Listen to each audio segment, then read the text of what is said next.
জয় শ্রী জগন্নাথ। নমস্কার বন্ধুরা, hello family, Susmi love with fun চ্যানেলে সকলকে জানাই স্বাগত। আজ এই ভিডিওতে যে বিষয়ে আলোচনা করব তা হলো এই রথযাত্রা কালে গৃহে কোন গাছ লাগানো অত্যন্ত শুভ হিসাবে গণ্য করা হয়, রথযাত্রার বর্ণনা, মানুষ কেন এই রথযাত্রা উদযাপন করেন, কিভাবে রথযাত্রার উৎসব পালিত হয়, রথযাত্রা কখন পালন করা হয়, জগন্নাথ মানে কি, এই সমস্ত বিষয়ে এই ভিডিওতে আলোচনা করব। তাই আপনারা ভিডিওটি স্কিপ না করে ধৈর্য ধরে দেখার অনুরোধ রইল। গাছ হলো ইতিবাচক শক্তির আধার। গৃহে বাস্তুদোষ কাটাতে, অশুভ প্রভাব দূর করতে এবং আমাদের বেঁচে থাকার জন্য গাছ লাগানো অবশ্যই দরকার। সবুজ গাছপালা আপনার চারিপাশে সৌন্দর্য এবং পজিটিভিটি নিয়ে আসে। বাস্তুশাস্ত্র অনুযায়ী অনেক গাছ রয়েছে যা বায়ু পরিষ্কার করে এবং বাস্তুতে প্রভাব বিস্তার করে। উপযুক্ত সময়ে আপনারা যদি রোপণ করেন তাহলে শুভ ফল প্রদান করবে, আর তা যদি রথযাত্রার শুভ সময়কালে লাগানো হয় তাহলে তো অত্যন্তই শুভ। তো গাছগুলির ছবি অলরেডি আমি স্ক্রিনে দিয়ে দিয়েছি, আপনারা দেখে নিন। রথযাত্রার শুভ সময়কাল হলো আগামী 7ই জুলাই রথযাত্রার দিন থেকে উল্টো রথ পর্যন্ত সময়কাল হলো শুভ সময়কাল। এই সময়কালের মধ্যে বৃক্ষরোপণ অত্যন্ত শুভ হিসাবে গণ্য করা হয়। প্রভু জগন্নাথ দেবের মূর্তি যে কাঠ দিয়ে তৈরি করা হয় তা হলো নিম কাঠ। সনাতন ধর্মে নিম গাছকে পরম পবিত্র গাছ হিসাবে গণ্য করা হয়। আয়ুর্বেদে নিম গাছকে মহাঔষধির গাছ হিসাবেও গণ্য করা হয়। নিমের হাওয়া বাস্তুকে শুদ্ধ ও পবিত্র করে, সেই জন্য ভারতবর্ষের সহ বহু দেশে এই গাছের পুজো করা হয়। তাই এই পবিত্র রথযাত্রার সময় যদি পারেন অবশ্যই নিম গাছ লাগাবেন। এই নিম গাছের গুণাবলী অপরিসীম। বাড়িতে নিম গাছ লাগালে অবশ্যই উত্তর পশ্চিম দিকে লাগানো উচিত। উত্তর পশ্চিম দিকে নিম গাছ লাগানো সব থেকে শুভ বলে গণ্য করা হয়।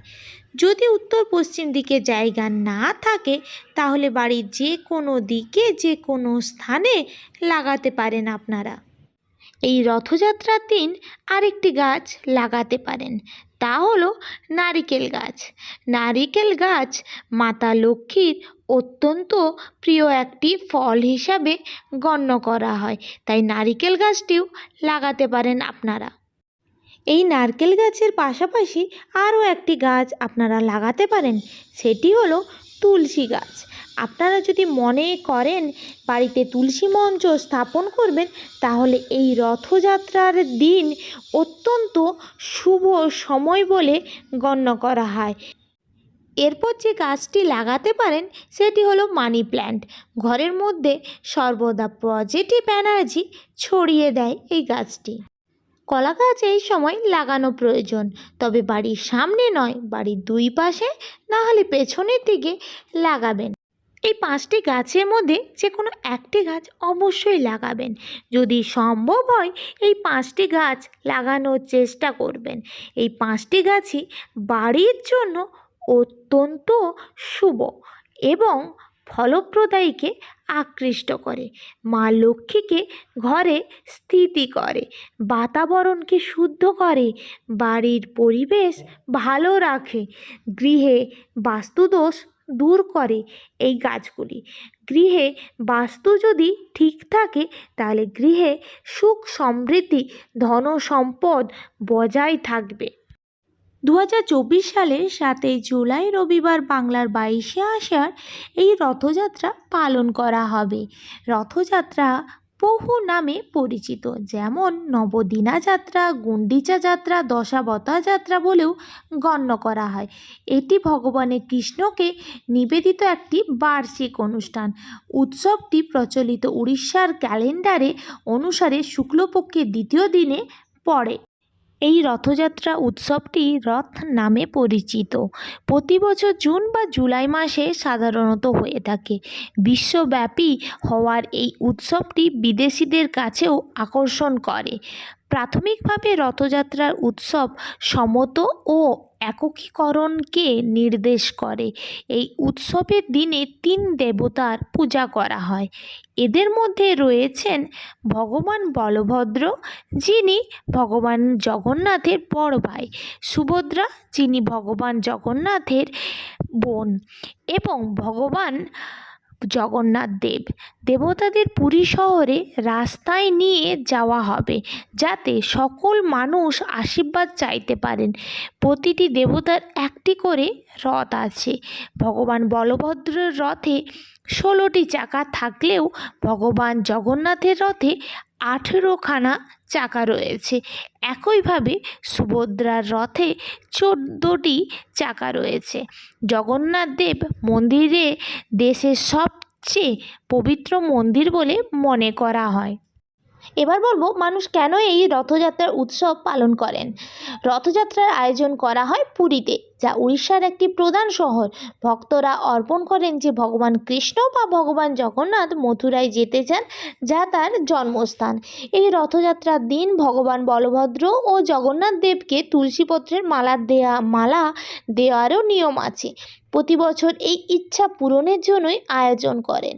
তাই ভক্তরা অনুমান করেন এই শুভক্ষণে যোগদান করতে পারলে জন্ম মৃত্যু থেকে রক্ষা পাওয়া যায় বা সার্থক হয়। এবার বলবো কিভাবে রথযাত্রার উৎসব পালিত হয়। ভক্তরা জগন্নাথ মন্দির থেকে শ্রীকৃষ্ণ, ভগবান বলভদ্র এবং সুভদ্রার মূর্তি গুন্ডিচা মন্দিরে নিয়ে যান। এরপর প্রতিমাগুলিকে রথে স্থাপন করেন। পুরোহিতরা স্নান পূর্ণিমা পালন করে। এটি একটি প্রাচীন প্রথা। 3টি মূর্তিকে 109 বালতি জল দিয়ে স্নান করানো হয়। স্নানকৃত প্রতিমা শুভযাত্রার দিন পর্যন্ত বিচ্ছিন্নভাবে স্থাপন করা হবে। এই ঘটনাকে বলা হয় আনসারা। উড়িষ্যার রাজকীয় উত্তরসূরি চেরা পাহাড়ে আনুষ্ঠানিকভাবে রাজা দেবতা বহন করেন এবং চেরা পাহাড়ের ঘটনার সময় তাদেরকে রথে স্থাপন করেন।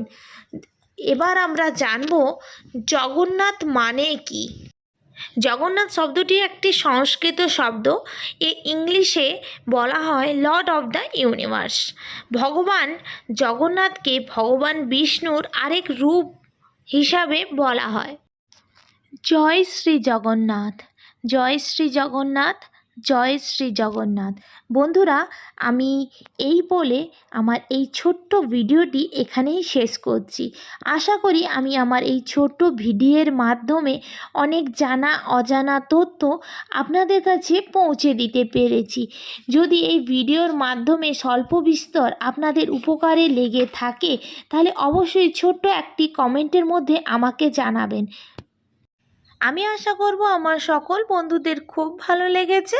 ভিডিওটি ভালো লাগলে অবশ্যই লাইক, শেয়ার, কমেন্ট করে আমার পাশে থাকবেন। ভিডিওটি যদি স্বল্প বিস্তর আপনাদের উপকারে কাজে লাগে বা কোনো অংশ যদি আপনাদের মন ছুঁয়ে যায়, তাহলে অবশ্যই জয় শ্রী জগন্নাথ বলে একটি ছোট্ট কমেন্ট করে দেবেন। নতুন বন্ধু হয়ে থাকলে প্লিজ ওপরে থাকা বেল আইকনটি অল করে দেবেন, তাহলে আমার নতুন ভিডিওর নোটিফিকেশান সবার আগে আপনার কাছে পৌঁছে যাবে। এই বলি আমার এই ছোট ভিডিওটি শেষ করছি। ভুল ত্রুটি মার্জনীয়। ধন্যবাদ। ছোট বোন হিসাবে ভুল হয়ে থাকলে ক্ষমা করে দিও। Thanks for watching my videos. Tata everyone.